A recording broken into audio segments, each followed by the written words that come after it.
इतिहास की 6 खौफनाक और रोंगटे खड़े कर देने वाली घटनाएं। दोस्तों, आज की हमारी ये वीडियो ऐसी सच्ची घटनाओं पर आधारित है जिनके बारे में जानकर आपके होश उड़ जाएंगे। आज हम आपको ऐसे ही अजीबोगरीब किस्सों के बारे में बताने जा रहे हैं जो आम व्यक्ति की सोच से परे हैं। क्या आपने कभी सुना है कि एक ऐसा इंसान जो भूतों की पहेलियों को सुलझाया करता था, लेकिन उसकी मौत खुद एक पहेली बनकर रह गई। एक ऐसी जगह जहाँ पर चुड़ैल आकर घर के दरवाजे पर अपना नाम लेकर पुकारती हो, या फिर एक ऐसी शैतानी किताब जिसे पढ़कर मानसिक संतुलन तक बिगड़ जाए। इन सभी रहस्यों पर से एक एक करके आज अपनी इस वीडियो में से पर्दा उठाएंगे। तो चलिए दोस्तों, बिना देरी किए शुरू करते हैं वीडियो और जानते हैं सभी रहस्यमय सच्ची घटित घटनाओं के बारे में, जिसे सुनकर और देखकर आपके भी रोंगटे खड़े हो जाएंगे। Number 6, the crying boy painting. दोस्तों, एक ऐसे मासूम बच्चे की पेंटिंग जिस पेंटिंग को लोगों ने घर से निकाल दिया। मासूम बच्चे की इस पेंटिंग की वजह से लोगों के घरों में लगी आग के कारण पूरे शहर में इस पेंटिंग की चर्चा होने लगी। लोगों ने इस पेंटिंग को शापित पेंटिंग का नाम दिया। जी हाँ दोस्तों, इटली के महान पेंटिंग आर्टिस्ट जियोवनी फ्रागोलिन के द्वारा बनाई गई एक रोते हुए बच्चे की पेंटिंग, जिसे उन्होंने द क्राइंग बॉय का नाम दिया था। साल 1950 के दशक में इस पेंटिंग ने उन्होंने इतनी जान डाल दी थी कि इसकी जितनी भी कॉपी बनाई गई थी वो सब देखते देखते बिकती चली गई। उस दौरान इटली के शहर में इस पेंटिंग का रुतबा हर तरफ बढ़ता ही चला गया। लोग इस मासूम रोते हुए बच्चे की पेंटिंग को देखते बहुत ही भावुक होने लगे, जिस कारण से लोगों ने इस पेंटिंग को खरीदकर अपने घरों में रखना शुरू कर दिया। बस यहीं से इन लोगों की जिंदगी में उलटफेर होना शुरू हो गया। एक फायर ब्रिगेड कर्मचारी की माने तो उन्होंने कहा था कि जिस भी घर में आग लगी थी वहाँ पर इस रोते हुए बच्चे की पेंटिंग को पाया गया था। फायर ब्रिगेड कर्मचारी ने कहा कि आश्चर्य की बात तो तब हो गई जब पूरा का पूरा घर जल गया, लेकिन इस पेंटिंग को आज तक नहीं आई। मतलब इस पेंटिंग को कुछ भी नहीं हुआ। लोगों का मानना था कि इस रोते हुए बच्चे की पेंटिंग में बुरी शक्तियां वास करने लगी हैं, जिस कारण से ये सब हादसे होने लगे। इसके बाद लोगों ने अपने घरों से इस रोते हुए बच्चे की पेंटिंग को निकालकर बाहर फेंकना शुरू कर दिया, जिसके बाद हादसों में भी काफी हद तक कमी पाई गई, जिस कारण से लोग द क्राइंग बॉय पेंटिंग को शापित मानने लगे। इस पेंटिंग के ऊपर बहुत से टीवी सीरियल्स और डॉक्यूमेंट्री भी बनाई गई और दुनिया भर में इस पेंटिंग को शापित पेंटिंग के नजरिए से देखा जाने लगा। नंबर 5, नेल फा। दोस्तों, आपने भूतों की कहानियां तो अक्सर कई बार सुनी होंगी, जिसमें सबसे ज्यादा आपने चुड़ैलों की कहानियां सुनी होंगी। यहाँ तक कि हवेली में भी भूतों का वास है, ये भी सुना होगा। लेकिन क्या आपने कभी ऐसा सुना है कि किसी चुड़ैल ने किसी शहर या फिर गाँव में कब्जा कर लिया हो? आप में से बहुत से लोगों का उत्तर होगा नहीं, लेकिन आज हम आपको एक ऐसी चुड़ैल के बारे में बताएंगे जिसने एक शहर में कब्जा कर लिया था। ये बात है साल 1990 की। भारत के कर्नाटक में स्थित बेंगलोर शहर पर चुड़ैल ने अपना कब्जा कर लिया था। चुड़ैल की शुरुआत मल्लेश्वरम और राजाजी नगर से हुई थी। यहाँ पर रात के समय जो भी व्यक्ति अपने घर से निकलता था, चुड़ैल उसे मारकर खा जाती थी। देखते देखते ये बात मल्लेश्वरम और राजाजी नगर में पूरी तरह से फैल गई थी। रात के समय इन दोनों नगर के लोग अपने घरों से निकलने से डरने लगे थे। लोगों के मन में ये भय पूरी तरह से बैठ गया था कि अगर वो रात को बाहर निकले तो चुड़ैल उनको खा जाएगी। शुरुआत में जिसने भी इस बात को सुना वो मजाक बनाने लगा, लेकिन जब ये बात असलियत में सबूतों के साथ सामने आने लगी तो लोग भी हैरान हो गए और डरने लगे। जिसके बाद मल्लेशम और राजाजी नगर में चुड़ैल की कहानी की बात देखते देखते पूरे बेंगलोर शहर में फैल गई और लोगों ने रात के समय अपने घरों से पूरी तरह से बाहर निकलना बंद कर दिया। चारों तरफ सड़कों चौराहे पर सन्नाटा छा गया, जिसके बाद चुड़ैल ने लोगों के घर में जाकर दरवाजे पर आवाज लगानी शुरू कर दी। एक बार एक दंपत्ति अपने कमरे में सोए हुए थे। चुड़ैल उनके कमरे के बाहर आकर उस औरत के पति की आवाज के रूप में आवाज लगाने लगी, जिससे औरत आवाज सुनकर खड़ी हो गई। लेकिन जब उसने देखा कि उसका पति तो उसके साथ सोया हुआ है तो वो थोड़ा सा डर सी गई। जिसके बाद उसने अपने कमरे की खिड़की से झांककर बाहर की तरफ देखा तो उसको कुछ भी दिखाई नहीं दिया। फिर वो पलटकर अपने बिस्तर की तरफ सोने के लिए चल पड़ी। अचानक चुड़ैल ने फिर से उसके पति के रूप में आवाज लगाई, जिसके बाद वो औरत डर गई और उसने जैसे ही नालेबा शब्द कहा, उसके बाद आवाज आना बंद हो गई। इस नालेबा शब्द को कहने के बाद चुड़ैल ने आवाज लगाना बंद कर दिया। देखते ही देखते ये नालेबा शब्द पूरे बेंगलोर के लोगों को पता चल गया। तब लोगों ने इस नालेबा शब्द का अपने घरों के बाहर लिखना शुरू कर दिया, जिसके बाद वहाँ पर चुड़ैल की आवाज आना बंद हो गई और हादसे होने भी कम हो गए। इसके बाद भूतिया जगह के रूप में नालेबा शब्द को कहने लगे। इस नालेबा शब्द पर कन्नड़ भाषा में एक फिल्म भी बनाई गई है और बॉलीवुड हिंदी भाषा में एक हॉरर मूवी जिसका नाम स्त्री था,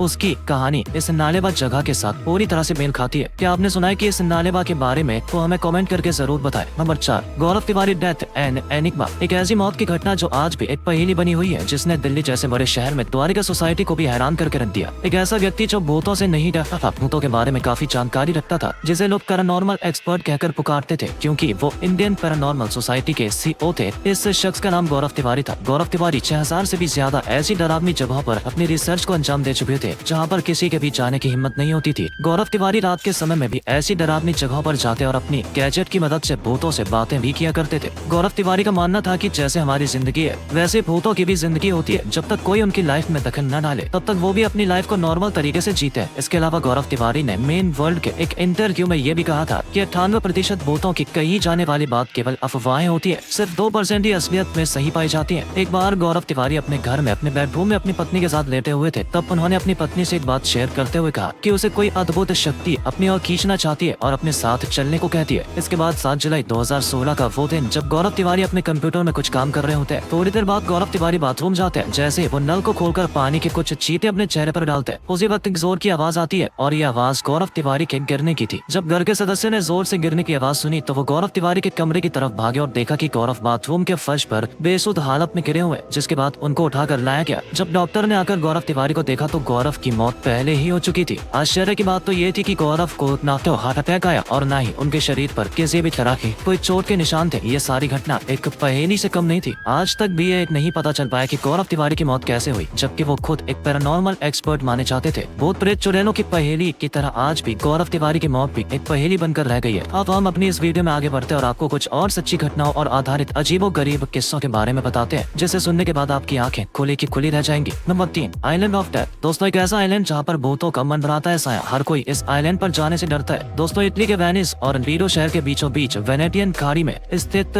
पोवेग्लिया नाम एक आइलैंड है जो मौत का आइलैंड के नाम से मशहूर है, जिसके पीछे एक किस्सा है और इसके पीछे इतिहास रचा जा चुका है। आज से लगभग 3000 साल पहले जब इटली में एक भयंकर प्लेग बीमारी हर तरफ फैली हुई थी, तब जितने भी लोग बीमारी से ग्रस्त मरीज थे उन सबको इस आइलैंड पर लाकर रखा जाता था। जिसके बाद यहाँ पर मरीजों की संख्या इतनी बढ़ने लगी और प्लेग बीमारी से ग्रस्त होने की वजह से बहुत से मरीजों की मौत होने लगी। प्लेग बीमारी से किसी भी तरह का कोई भी उपचार न होने के कारण उस समय के शासक ने लोगों को इस आइलैंड पर जिंदा जला दिया, जिसकी संख्या लगभग 1.60 लाख से ज्यादा बताई जाती है। इसके बाद जितने भी शहर के अंदर प्लेग बीमारी से मौतें हुई उन सभी को इस आइलैंड पर लाकर दफन कर दिया गया था। तब से इस आइलैंड को भूतों के आइलैंड के नाम से जाना जाने लगा और यहाँ पर भूतों का वास होने लगा। इसके बाद साल 1922 में इस आइलैंड पर एक मेंटल हॉस्पिटल बनाया गया, जहाँ पर दिमागी हालत वाले मरीजों को लाकर उनका ट्रीटमेंट किया जाता था। यहाँ पर डॉक्टर और स्टाफ के अलावा कुछ मरीजों ने भी भूत देखने का दावा किया था, जिसके बाद यहाँ पर डॉक्टर समेत स्टाफ की बॉडी रहस्यमयी हालत में मिली। इसके अलावा कुछ मरीजों की भी मौत हो गई। इसके बाद इस भूतिया आइलैंड की बातें हर तरफ फैलने लगी और इसे भूतिया आइलैंड के नाम से जाना जाने लगा। फिर वहाँ की सरकार ने इस आइलैंड पर जाने के लिए पूरी तरह से रोक लगा दी। अब कोई भी व्यक्ति या मछली पकड़ने वाले मछुआरे भी इस आइलैंड के आसपास नहीं जाते। वहाँ की सरकार ने इस आइलैंड को कई बार बेचने की भी कोशिश की, लेकिन किसी ने भी इस भूतिया आइलैंड को खरीदने में कोई भी रुचि नहीं दिखाई, क्योंकि कोई भी इस आइलैंड को खरीद कर अपनी मौत को दावत नहीं देना चाहता था। Number 2, Codex Gigas. दोस्तों, कोडेक्स गिगास नाम से ये एक रहस्यमयी किताब है, जिसे डेविल्स बाइबल यानी शैतान किताब के नाम से भी जाना जाता है। ऐसा कहा जाता है कि इस किताब को शैतान ने एक ही दिन में लिखा था। इस किताब के ऊपर आपको शैतान के चित्र देखने को मिल जाते हैं, जैसे आप वीडियो में देख पा रहे हो। इसके अलावा ये जादुई शैतानी किताब बड़ी ही रहस्यमयी है। ऐसा कहा जाता है कि जिसने भी इस किताब को पढ़ा या तो वो पागल हो गया या उसकी मौत हो गई। इस डरावनी किताब को किसी कागज के पन्ने के ऊपर नहीं लिखा गया, बल्कि इसे लिखने के लिए चमड़े का इस्तेमाल किया गया। इस किताब में 310 पन्ने बताए जाते हैं, जिनका वजन लगभग 85 किलो के आसपास बताया गया है और जिसे आज भी स्वीडन की एक लाइब्रेरी में सुरक्षित रखा गया है। इस किताब को देखने के लिए हजारों की संख्या में लोग रोजाना आते हैं। अगर आप भी इस किताब को देखना चाहते हैं तो आप स्वीडन की लाइब्रेरी में जाकर शैतानी रहस्यमयी किताब को देख सकते हैं। Number 1, barrack tunnel 33। दोस्तों, भारत के हिमाचल प्रदेश में शिमला कालका हेरिटेज रेलवे ट्रैक दुनिया भर में मशहूर है, जहाँ पर पर्यटक इस छोटी सी रेलवे ट्रैक का आनंद लेने के लिए दूर दूर से आते हैं। ब्रिटिश काल के दौरान बनाई गई इस रेलवे ट्रैक के ऊपर एक ऐसी भी टनल है जो हॉन्टेड टनल 33 के नाम से भी जानी जाती है। असल में हॉन्टेड टनल 33 का नाम इसलिए पड़ा क्योंकि ब्रिटिश काल के दौरान इस टनल के निर्माण का कार्य एक ब्रिटिश इंजीनियर कर्नल बरोक को दिया गया था, जिसके बाद इस टनल के दोनों तरफ मार्क लगाकर खुदाई का काम शुरू कर दिया गया। खुदाई करते करते जब टनल दोनों छोर से आपस में नहीं मिल पाई, तब ब्रिटिश सरकार ने कर्नल बरोक को बर्खास्त करके ₹1 जुर्माना लगा दिया। इससे कर्नल बरोक ने अपनी शर्मिंदगी समझी और फिर उसने उसी टनल के पास आत्महत्या कर ली। जिसके बाद यहाँ पर बहुत सी ऐसी घटनाएं घटने लगी जिसे भूतिया घटना कहा जाने लगा। आसपास के क्षेत्रों के लोगों का मानना था कि उन्होंने यहाँ पर कर्नल बरोक का साया इस टनल के आसपास देखा है, जिसके कारण से यहाँ पर ये घटनाएं हो रही थी। इसके बाद इस टनल का नाम कर्नल बरोक के नाम पर रखा गया, जिसे लोग आज हॉन्टेड टनल 33 के नाम से भी जानते हैं। तो दोस्तों, कैसी लगी आपको हमारी ये वीडियो? क्या कहना चाहेंगे आप इस सच्ची घटनाओं पर आधारित अजीबोगरीब किस्सों के बारे में? हमें कमेंट करके जरूर बताएं। आप अगर हमारी इस वीडियो में नए हैं तो हमारे चैनल को सब्सक्राइब करके वीडियो को लाइक जरूर कर दें। मिलते हैं आपसे अपनी अगली वीडियो के साथ, तब तक के लिए धन्यवाद।